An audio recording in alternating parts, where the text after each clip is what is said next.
छत्तीसगढ़ में सरकार बनने के बाद ये रहा कि आप लोगों को बड़ी जिम्मेदारी दी गई है अलग अलग लोकसभा क्षेत्रों की और लगातार कैंपेन कर रहे हैं। तो क्या किन मुद्दों को लेकर जा रहे हैं और वो क्या बातें कर रहे हैं आप लोगों से?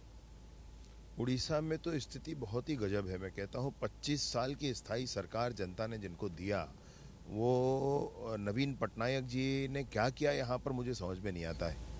यहाँ पर गरीबों के लिए अन्न की कोई विशेष योजना नहीं है। जो केंद्र सरकार से आता है 5 किलो चावल वही दे दिया जाता है।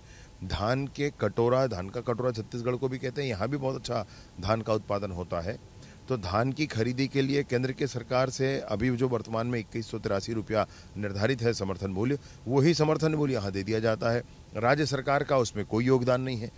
तो किस तरह से उड़ीसा चल रहा है, ये तो समझने की बात है। 25 साल की सरकार के बाद अगर यह स्थिति है तो मैं सोचता हूँ कि यह चिंताजनक स्थिति है। इस सरकार को जनता को बदल देना चाहिए।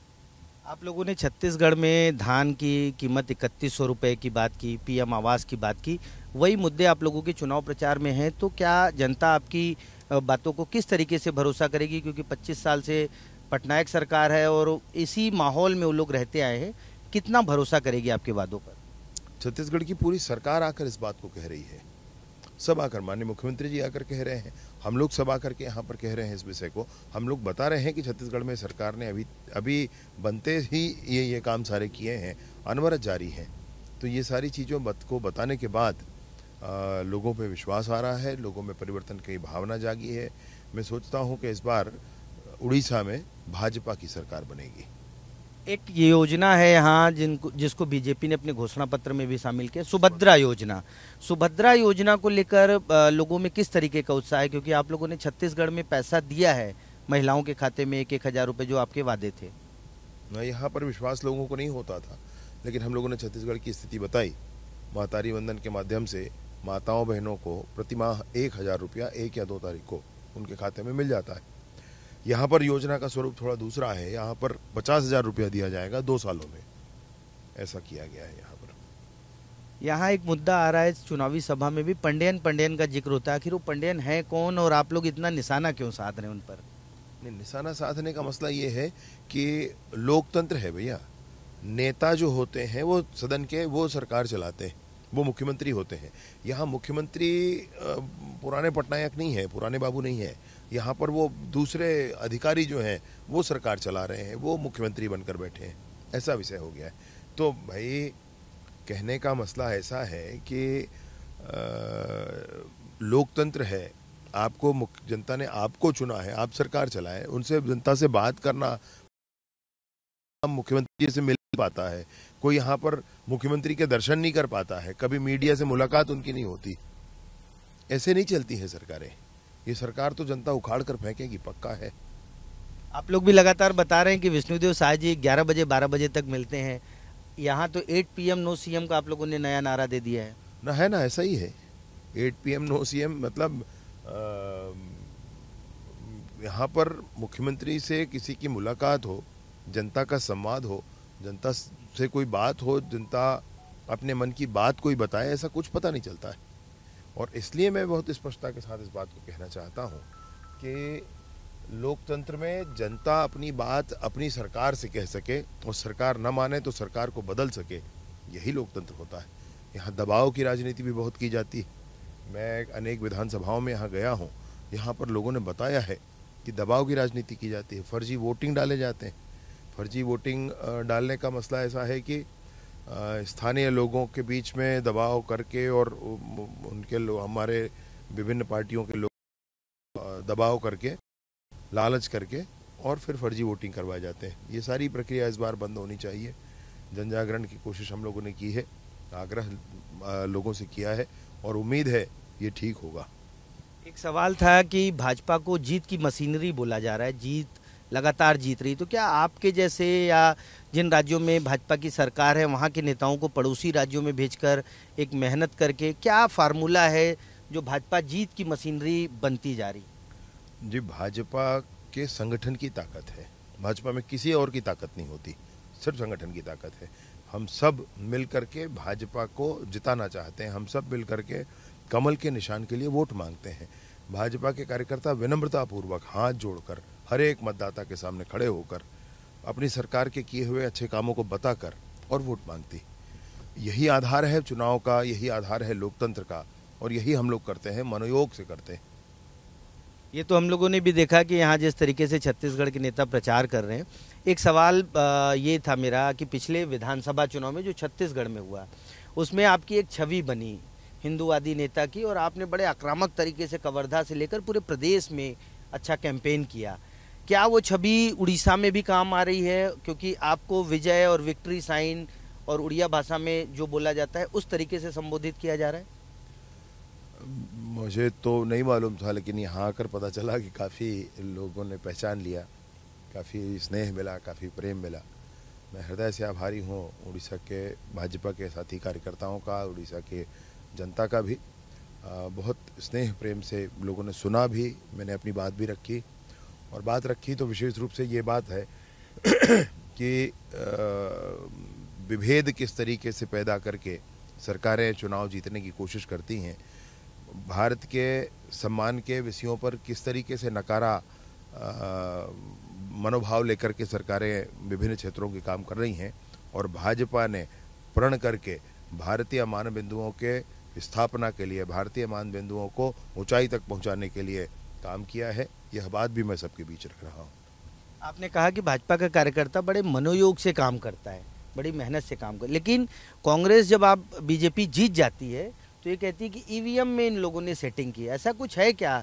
ऐसा कुछ भी होता है? नहीं, दो बातें, न सिर्फ ईवीएम बल्कि वो भी कहते हैं कि धर्म का आड़ ले लिया, ये दोनों बातें कहते हैं।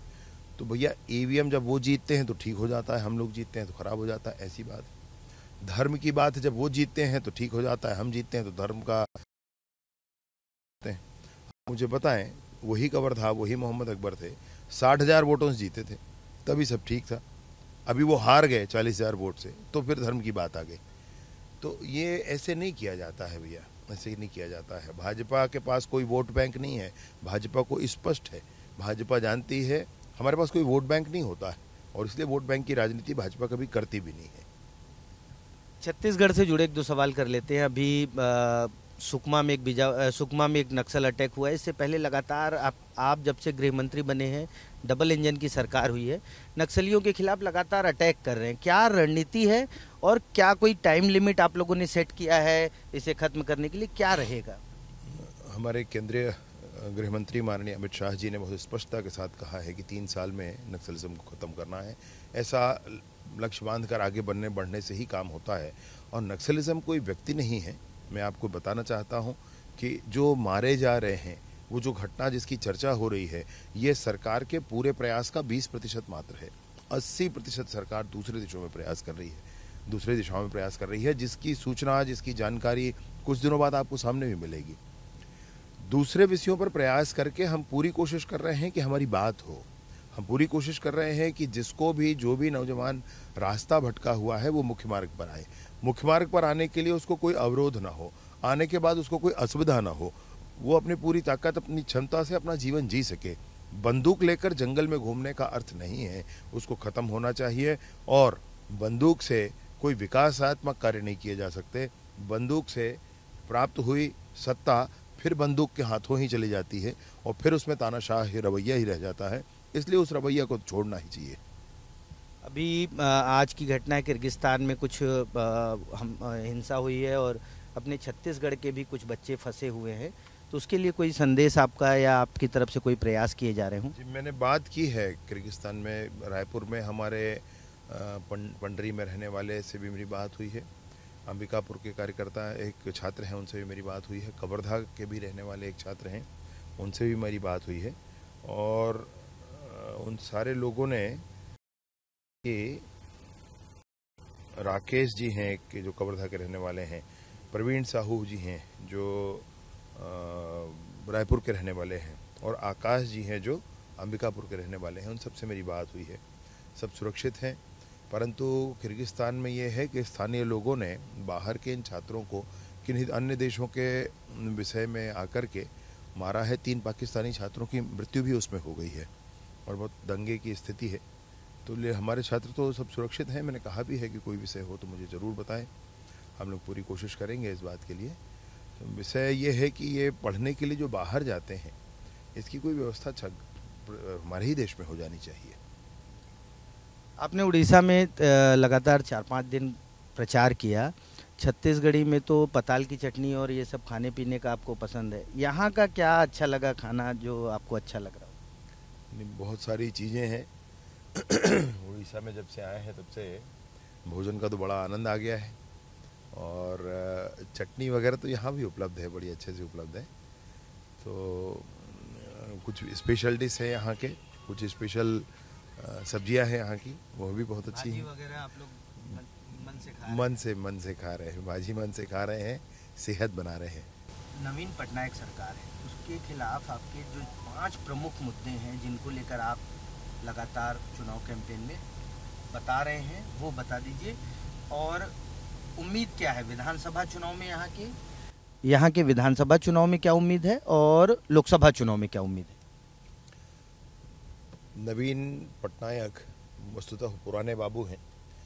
मैं जो मसले उनके साथ विशेष रूप से वो ये हैं कि 25 साल की स्थायी सरकार उनको जनता ने दी। मतलब इतना बड़ा समर्थन प्यार मुश्किल होता है। एक ही है ज्योति बसु जी का, जो पश्चिम बंगाल के थे, उनके सिवा और कोई दूसरा उदाहरण होता नहीं है। तो 25 साल की स्थायी सरकार के बाद आपने क्या किया है, ये देखने की बात है। कोई विशेष इंफ्रास्ट्रक्चर डेवलपमेंट किया है क्या, एक बात। और बहुत कोऑपरेटिव है यहाँ पर, बहुत कोऑपरेटिव मैंने देखा है। अच्छे श्रोता हैं, आप बोलेंगे तो सुनते हैं बातों को, और उस पर उचित डिस्कशन होता है यहाँ पर, बहुत बड़ी बात है। तो क्या कोई इंफ्रास्ट्रक्चर डेवलपमेंट हुआ है क्या, पहला। दूसरा ये है कि आपने किसानों के लिए क्या किया, वही है आपका विषय जो केंद्र की सरकार आपको देती है, आप यहाँ पहुँचा देते हैं। गरीबों के लिए आपने क्या किया है, ये भी बड़ी महत्वपूर्ण बात है। युवाओं के लिए आपने क्या किया है, यहाँ पर महत्वपूर्ण विषय है। रोजगार के संदर्भ में क्या किया है आपने, ये महत्वपूर्ण विषय है।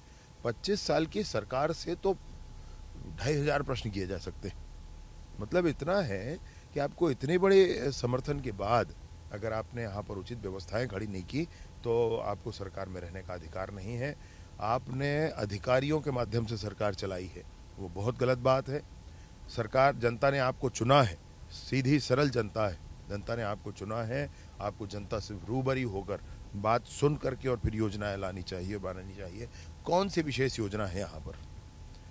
आयुष्मान योजना का नाम बदल करके आप चला रहे हैं, प्रधानमंत्री आवास योजना का नाम बदल कर आप चला रहे हैं। आपकी अपनी योजना कौन सी है, कोई तो बता दे मुझे। इसलिए यहाँ 100 सीटों से अधिक सीट पा करके भाजपा विधानसभा में आएगी मुझे लगता है, और मैं सोचता हूँ कि 20 सीट से अधिक सीटें हम लोकसभा की यहाँ से जीतेंगे। विधानसभा में क्या रहेगा? 100 से अधिक सीटें पा करके भाजपा यहाँ सरकार बनाएगी। अभी हम जिस डैम पे जा रहे हैं वो महानदी पर बना है।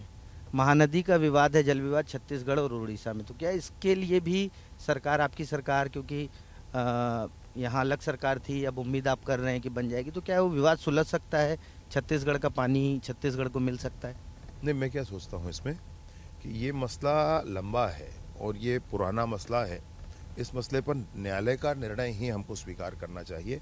अपने अपने सबके हितबद्ध हैं, अपने अपने सबके प्रश्न हैं, उन प्रश्नों के आधार पर ही हमको काम करना चाहिए। इसमें हमको समय लेना चाहिए, देखना चाहिए कि इसमें न्यायालय का क्या निर्णय आता है। जिस तरह भूपेश बघेल रायबरेली में प्रचार कर रहे हैं और वो बोल रहे हैं कि यहाँ सांसद नहीं चुनना है, प्रधानमंत्री चुनने के लिए वोट करें, क्या आप लोग भी बनारस जाएंगे और भूपेश बघेल की उस पर भी बता दें कि प्रधानमंत्री चुनने को लेकर क्या है? नहीं, ये तो देश की जनता बताएगी कि राहुल गांधी और नरेंद्र मोदी जी, ये दोनों के बीच में देश की जनता तुलना कैसे करेगी, मैं तो ये सोचता हूँ। और जिस दिन से उन्होंने ये कहा है कि ये प्रधानमंत्री चुनने के लिए आप कर रहे हैं, उसी दिनों से उन्होंने उनकी उल्टी गिनती शुरू कर दी, मुझे लगता है। उसी दिन से पूरे भारत में ये बात फैल गई कि भैया ये प्रधानमंत्री के ख्वाब देख रहे हैं। मतलब आप सोच सकते हैं कि क्या स्थितियाँ हैं। तो अगर वो ये कहते रहेंगे कि प्रधानमंत्री चुनने जा रहे हैं, तो देश की जनता को बहुत स्पष्टता है भैया। पहले वो बोलना सीख लें थोड़ा, पहले वो अपने हिसाब से अपने विचार बना लें, करना क्या है ये स्थिति स्पष्ट कर लें, तब प्रधानमंत्री का ख्वाब देखेंगे। भाई, आपके माता, आपके पिता, आपके पुरखे अगर प्रधानमंत्री रहे हैं तो इसका ये मतलब नहीं कि आप भी प्रधानमंत्री बन जाओगे। ये राजतंत्र नहीं है भैया, लोकतंत्र है, इसमें मेहनत करना पड़ेगा, तब होगा। आपके आप में उतनी खूबी, उतनी काबिलियत होनी चाहिए, तब होगा। मतलब आपके हिसाब से 400 पार का नारा पूरा हो जाएगा? 400 पार भाजपा की का संकल्प है। भाजपा इस भाव के साथ काम कर रही है कि 400 पार होना चाहिए, और इसलिए मैं ये सोचता हूँ कि 370 तो भाजपा के, और उसके बाद एनडीए का 400 पार ये हो जाना चाहिए। हम सब मिलकर के इसी संकल्प के लिए काम कर रहे हैं। तो ये थे विजय शर्मा जी। कुल मिलाकर इनका यही कहना था कि उड़ीसा में भी बीजेपी की सरकार बन रही है, यहाँ कार्यकर्ता जमकर मेहनत कर रहे हैं, छत्तीसगढ़ के नेता भी आकर पसीना बहा रहे हैं, अपनी योजनाओं को बता रहे हैं। वीडियो जर्नलिस्ट मुकेश जी के साथ मृगेंद्र पांडे, विस्तार न्यूज़।